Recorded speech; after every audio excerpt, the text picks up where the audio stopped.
All right, centered, ready.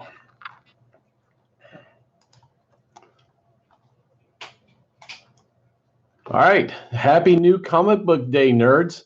That's right, Wednesday, new comic books are hitting the shelves today. Let me start your nerdy news here real quick, get this over with so you can run to your local comic shop and pick up your comics. Okay, another 1980s, 90s, it's the 90s, another 1990s show. They're going to reboot Designing Women. I hate to admit it, but I did watch this show. It was about a interior design firm in somewhere in Georgia, Atlanta, someplace. I had Delta Burke, Annie Potts, created by Linda Bloodworth Thomason. It was an entertaining show. I enjoyed it. The original writer, Linda Bloodworth Thomason, is writing.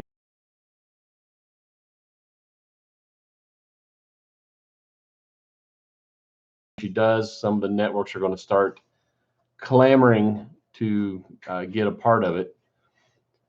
No word whether they're going to have cameos from the original cast. A couple of them actually have passed away since then. I think Meshach Taylor and the one who played the lead, Dixie Carter. I believe they both have passed away since then, but the others are still around. So it's possible they'll make cameos. We can only wait and see who gets picked up by. If it gets picked up, there's always a chance it won't. Quentin Tarantino is working on a movie called Once Upon a Time in Hollywood, loosely based on the true events that happened with the Sharon Tate murders. With when they got murdered there in Hollywood as part of the Charlie Manson gang. They cast Mike Moe as Bruce Lee. So Bruce Lee will make an appearance in this movie by Quentin Tarantino. And the usual cast of his friends are in this movie. We're going to have, among others, Burt Reynolds, Tim Oliphant, Michael Madsen, which you'll remember has been in a lot of stuff, Tim Roth, Damian Lewis, Luke Perry. Haven't seen, well, I guess he was in Riverdale. Emil Hirsch, Dakota Fanning, Clifton Collins, Keith Jefferson, Nicholas Hammond, James Marsden, Julia Butters, and Scott McNairy.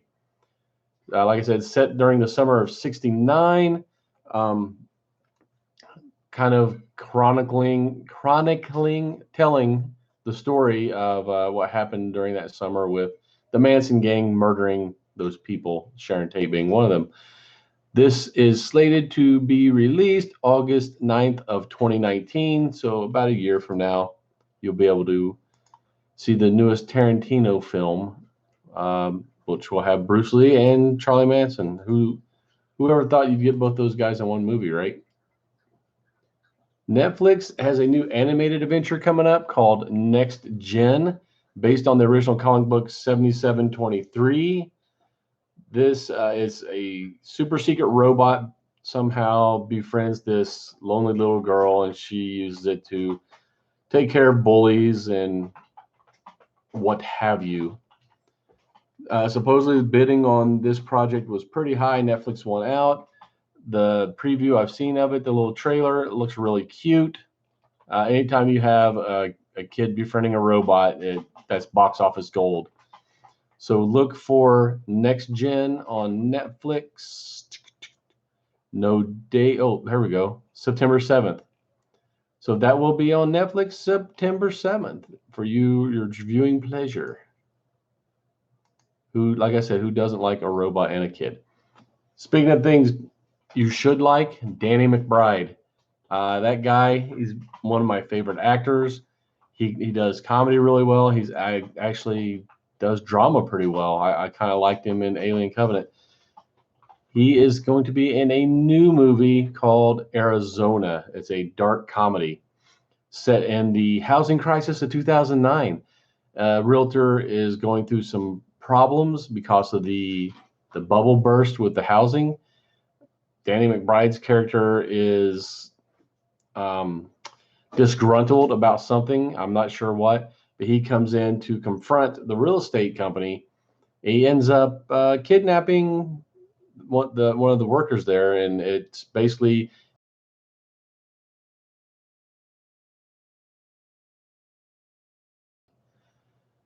this is going to be out in theaters August 24th, so later this month. You'll get to see Danny McBride. He was great in Vice Principals. I loved him in Foot Fist Way. He was great in Alien Covenant. This should be no different. It should be just as good as the other things he's done. He brings a certain he has a likability you don't get from other characters. Let's jump over into tabletop gaming. We haven't talked a lot about tabletop gaming. Gale Force 9 they have won the gaming rights for Dune, Frank Herbert's Dune. Anything in that Dune universe, they are licensed to make a game for it. They already have plans for quite a few games coming out from Dune. The miniatures market right now is really big. They're going to be making, like I said, tabletop games, and anything in the Dune universe is open to them. So expect to see the big worms and the worm riders, all the cool stuff from the book. This is slated to come out fall of 2020. If I were a betting man, I would say it's going to come out shortly before the new Dune movie that Villeneuve is doing, which comes out in late 2020. That'd be a perfect lead-in. Great marketing if they jump on that. One of the cons that I have not been to yet that I really want to go to, Dragon Con. That's just, from what I understand, a huge party in downtown Atlanta over Labor Day weekend is coming up. One cool thing they're doing this year, the Jim Henson Creature Shop Challenge will be live at Dragon Con.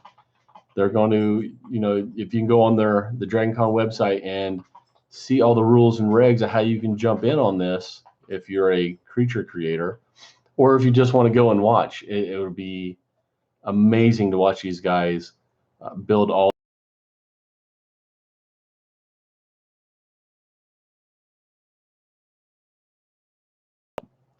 the creations will be prejudged on Friday, August 31st at 2:30 at the Atlanta Marriott Marquis. Then at 4, the challenge will begin in the Marriott Atrium Ballroom. They are going to be broadcasting it on DCTV, which I believe is DragonCon TV. You can go to dragoncon.tv and probably stream it and watch the challenge if you're not able to go to DragonCon. I plan on going one year, just not this year. DragonCon will be August 30th through September 3rd. That's, a long weekend there. All kinds of cool things happen at DragonCon. And now they just added another one with the Jim Henson Creature Challenge. Okay, we reported a few days back about Hasbro has purchased all licensing for Power Rangers. Well, they're not wasting time. They now have a National Power Rangers Day. It was announced. The 25th anniversary of the franchise is this year, and they're going to start the National Power Rangers Day, August 28th. Right now, the only plans I see is for them to do a big push through social media, using their hashtag of National Power Rangers Day, posting photos of you and your Power Rangers gear and what have you. I'm sure if not this year, it will become bigger in years to come. This is just the first, I'm sure, of many. Hasbro backs their products pretty well. We'll also be getting this year for 25th anniversary the Power Rangers Super Ninja Steel episode, going to kick off in prime time. And if I'm not mistaken, Jason David Frank had something to do with the Super Ninja Steel, one of the more popular Power Rangers from the original series. So, like I said, August 28th, they're going at 8 p.m. They're going to air the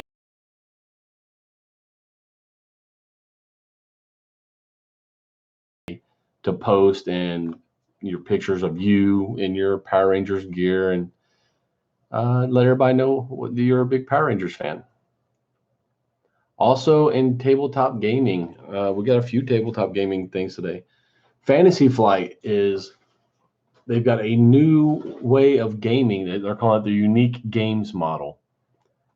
They tried it already. Well, not tried. They are doing it already with KeyForge, which is, I believe it was invented, or not invented, it was developed by Richard Garfield, who gave you Magic the Gathering. This is KeyForge is similar to Magic the Gathering, except every deck will be unique. You can't mix and match. Supposedly, you can't mix and match these decks. Each one is unique. If you get tired of that gameplay, you got to buy another deck and play that one. It gives you, every game will be unique in that way. Everybody who buys KeyForge won't get the same game. Every deck is very unique. Well, they're doing the same thing with their newest game called Discover Lands Unknown. This game is a multiple scenario game where you have to escape your captors, evade bad people, find food, and other survival things. Everything from the pool of survivors that you can control to the scenarios are randomized. Everything is different in this game. Each game is different. So if you buy it, the copy you buy might be more focused toward just the survival aspect. Your friend might buy the same, Discover Lands Unknown, same time as you. His might be focused on evading captors or anything in between. There's just so many different ways they can do this. I guess they're calling them unique games. So every game will be different. You won't get people who memorize or go online and find the best way to beat a game and try to be that guy at game night that just all he cares about is winning and not having fun with the game. Well, this unique games kind of takes that away from them. More games, video games this time. The popular online game Fortnite, PUBG, they have a Save the World update, which added a new hero and the weekly Horde challenge. This new hero is kind of Viking inspired. It's Machinist Thora. Got the shaved sides of the head, kind of mohawk with a ponytail hanging off. Looks pretty badass. So great new character. They've added, they tweaked the rocket launchers. They added Save the World mode, of course, which is what the update was named. And they revamped the weekly Horde challenge and fixed a couple of bugs that were discovered. So if you're a big Fortnite player, I've played it a few times. I'm not very good. I have never done better than, I think, 15th or 16th. I typically get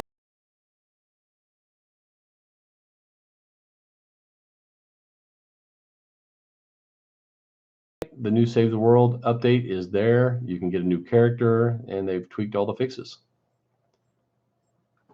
Oh, time displaced X-Men characters. They thought this was going to be a good idea back with All New, All Different. They brought in the original X-Men characters into present time. I don't like the time displaced characters. Thankfully, Extermination is going to be taking care of that. All the time displaced characters should be gone at the end of Extermination. And it's already claimed, spoilers if you don't want to hear this, Extermination #1's already got its first major casualty, if you haven't been watching it. This hooded character is tracking everybody down. He finally pins down Iceman and Cable. Okay, he incapacitates Iceman, and he gets Cable. Cable's whooping him for a little while, but then he gets the upper hand somehow, and he unceremoniously just kills Cable. Tells him he's relieved of duty. So the old man Cable is no more. But then the hooded figure unhoods himself, and it's just a younger version of Cable. So, yeah, Cable, he killed himself.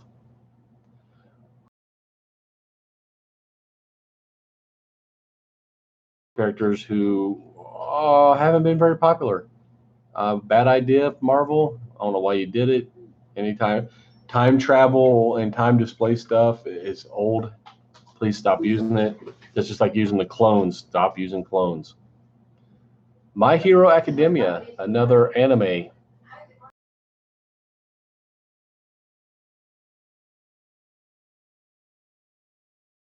Or I'm sorry, a new animation. It's called My Hero Academia: Two Heroes. It's coming out in the U.S. in a couple of months. I've watched a few episodes. I haven't completely caught up with My Hero Academia. It looks pretty good.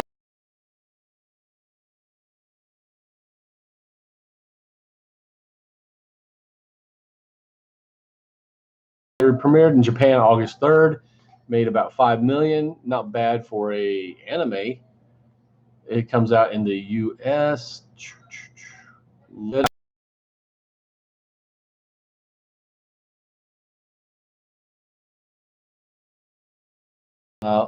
screenings will be held end of September, 25th, 26th, 27th, 29th, and October 2nd. More details are on the My Hero Academia website. I think I might just wait and borrow this Blu-ray from someone. Like I said, it's not a bad anime. I don't know if I want to go to the theater to watch it. Flash season 5 is going to. We've already been told we're getting Cicada, played by Chris Klein from American Pie. If you remember him, he was the athletic one. They're getting.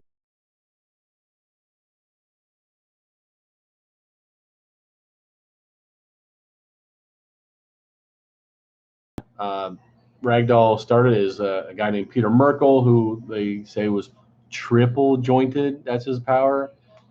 He used to work at the circus.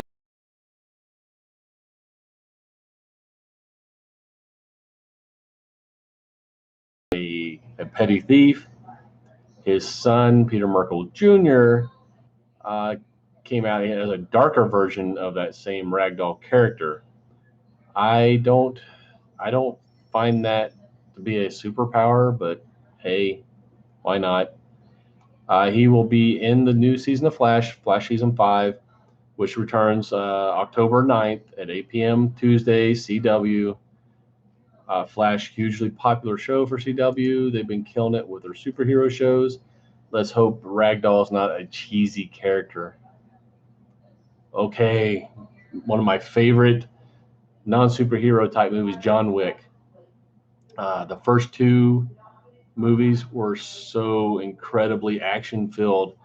I typically don't like Keanu Reeves as an actor, but dude, he was born for this role. I can't picture anyone else as John Wick, and he devotes so much training to this. I mean, a lot of the stuff he does himself. It's not stunt doubles. Amazing. And then later I found out that he's just like the nicest guy in Hollywood. They have all these hidden videos where he's given up his seat on the train for people and all this stuff. He's big into donating charity. It makes it really hard not to like the guy. Plus, they're going to make another Bill and Ted, so I'm warming up to Keanu Reeves, but I absolutely love him as John Wick. This third one, John Wick Parabellum, you're going to see some of the old characters like Ian McShane's Winston, who runs the Continental Hotel, the safe haven for assassins. Since the things that happened in John Wick 2, he crossed the line of the Continental's rules, so now they have a hit out on him. He will probably be helped by Lawrence Fishburne's character, the Bowery King, who runs a big consortium of homeless assassins in New York. Yeah, really weird. Great movies. You need to watch them if you haven't. And like Ian McShane just chews up the freaking scenery when he's in a movie. Lawrence Fishburne, same thing.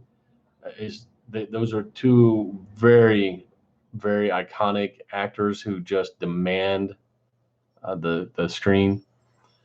They're also going to get some other big names like Ruby Rose, Common, Halle Berry, Angelica Houston. So many people in this new John Wick, which we had to wait until May 17th of 2019 to see. Supposedly they were developing a John Wick related TV show based on the hotel.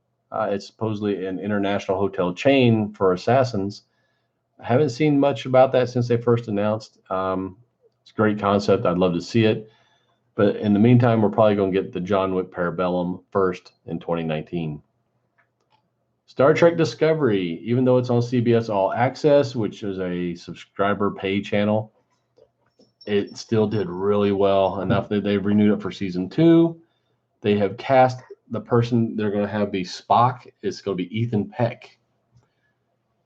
So he, little connection here, he is the grandson or great-grandson of actor Gregory Peck. Gregory Peck was a huge actor back in his day. So we will be seeing him. He'll be, the third person to portray Spock behind Nimoy and Pinto. He's got the look. I've never seen any of the movies he's been in, but supposedly the casting people just absolutely fell in love with him. So let's see if he brings anything new to Spock when Star Trek Discovery Season 2 comes back in 2019. Will be interesting. There's going to be a lot of Star Trek for people coming up. We reported a couple of days ago also about Dora the Explorer and how for some reason Michael Bay's name was attached to the movie. Okay, Michael Bay, his representatives, they don't even know how his name got attached to it. Him and his company is in no way attached to it. So him, Platinum Dunes Production Company, not attached to Dora the Explorer. Not sure where that started or how it started, but we don't have to worry about Dora making friends with big robots and explosions going on all around. It's just going to be a live action Dora the Explorer, August 2nd of 2019. Okay, iconic Spider-Man villain, Kraven the Hunter. This probably isn't canon because it's in Squirrel Girl. If you ever read Squirrel Girl, it's kind of an alternate universe type thing. In her world, she's kind of single-handedly beat every major villain out there, from Doctor Doom to Galactus. You name it, she's beat them. And now she's kind of friends with Kraven the Hunter. And he, of course, he's got this hard-on for Spider-Man, so he's always trying to catch Spider-Man. And she finally gets to him to talk to him and lets him know that she knows there's a hero inside him and that he should embrace that inner hero. Well, he does, and starts fighting crime, and his name is the Unhuntable Sergei. Yeah, it says that's his superhero persona. Like I said, not canon. Thank goodness. It's just a little tongue-in-cheek thing with Squirrel Girl. Might be good to read it just for a laugh. Just thank goodness it's not canon. Runaways, Season 2 on Hulu. We have the debut date, and Hulu, it's going to be December 21st on Hulu. Hulu is not going to do it like they've been doing, releasing it one episode at a time weekly. They decided to go the Netflix route and just release all 13 episodes at once so you can binge them. Thank you, Hulu. I have a hard time remembering what happened from week to week when I have to wait to see the next episode. Being able to binge them makes it easier to keep clear in my mind and follow the timeline. So thank you, Netflix, for starting the marathon binging thing, and thank you, Hulu, for jumping on ship. Zenescope. You probably they do like it's the comic book that likes to do a lot of fairy tale inspired stories with strong female leads. That being said, their female leads don't like to wear a lot of clothes either. So we get scantily clad women all over the covers and through the artwork. The bad thing is the stories are actually pretty good. They are very good at writing these stories. Just they're trying to use the TNA, it looks like, to sell the books a lot. I have mixed feelings about that. Anyway, Zenescope is having their first ever VIP comic festival in Philadelphia over the weekend of August 24th to 25th.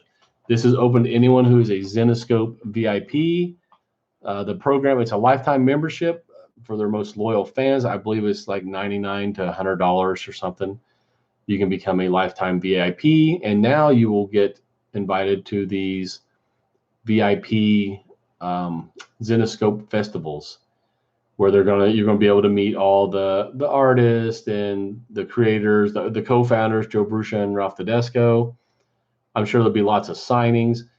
This one, they're kicking it off on Friday. They're taking everybody out to see the movie Slender Man with the co-founders of Zenescope. And, then they're going to have all kinds of other stuff on Saturdays and Sundays. I believe this is the first time they've done this. You can go to their website, become a VIP, and then go to the VIP con there in Philadelphia. And if you get bored there, Philadelphia is not far from New York. You can cross over and go see something in New York. Fantastic Four, they are back. Reed Richards and Sue Storm and the kids, Franklin and Valeria, they're all back. And they're trying to put the band back together, with Johnny and the Thing. They go back to the Baxter Building and find out that it has new tenants. Yeah. There's a group in there called the Fantastix with an X. The solicitation of this picture, it looked really familiar, so I did a little research. These are the characters, used to be the Libertines, which is part of the 50 state initiative they had back when every state had its own superhero group that was like the police force for that state. Well, these guys were the Pennsylvania 50 state initiative. It looks like they have 2D, who is kind of a flat man looking ripoff. Hope, who can make her skin as hard as diamonds. It's a play on words, Hope Diamond. Miss America and Iceberg. So if you were a fan of the 50 state initiative, specifically the Philadelphia group, they are now the Fantastix, and they've taken up residence in the Baxter Building. Yep. They also say in Fantastic Four number 5, it's going to be double. Marvel's doing new numbering and legacy numbering together. So it's going to be Fantastic Four number 5 with legacy numbering of 650. They're trying to have the best of both worlds. I'm not sure if I agree with that. I just go with the legacy numbering and leave it. But they like the low numbered stuff because number ones seem to sell better. People have it in their mind that that's a good jumping on point. This will also feature a wedding. Yeah, everybody's getting married, it seems like. This one's going to be Ben Grimm and Alicia Masters. Let's hope that they actually get married, not like Batman and Catwoman. Let's hope it's not a bait and switch like they did with Colossus and Kitty Pryde. Let's see an actual marriage of the two people that you're soliciting are going to get married. How about that? So yeah, Fantastic Four number 5, you're going to see all that stuff. The new Fantastix team. We don't know if they're going to be adversarial to the Fantastic Four or they're actually going to help them. Find out in number 5. Wildstorm is going to go on hiatus. What does that mean? That means they're taking a break. After number 18, they will take a couple months off. They're planning to return in 2019. Warren Ellis has said he needs that so he can get caught up on the writing. So the monthlies will be a lot smoother. It won't be up against a lot of deadlines. He'll kind of have some stuff in the bank ahead of time. That being said, the sister series to Wildstorm, Michael Cray, they're just going to end it. October with number 12 will be the last Michael Cray comic book from this reiteration. They are working on more stuff from Wildstorm, though. Wildcats and Zealot is in development, and Ellis is working on that. So with Ellis working on all of it, it should be a pretty tightly woven story. We don't have to worry about separate writers not being on the same page. Wildstorm 18 comes out October 17th. Then they're taking a couple months off, which will push it into 2019 for number 19. So, like I said, Wildstorm, they're taking a little vacation to get caught up and maybe a little bit ahead. We will see it back, and hopefully by the time it comes back, Wildcats and Zealot will be also ready. Okay, that is all I have for you on this New Comic Book Day Wednesday. Run to your local comic shop and pick up your favorite titles off of the shelf. As always, subscribe. Please subscribe to this YouTube channel. Like this video, leave a comment. Tell us what you think about this news that's going on. If you don't like video or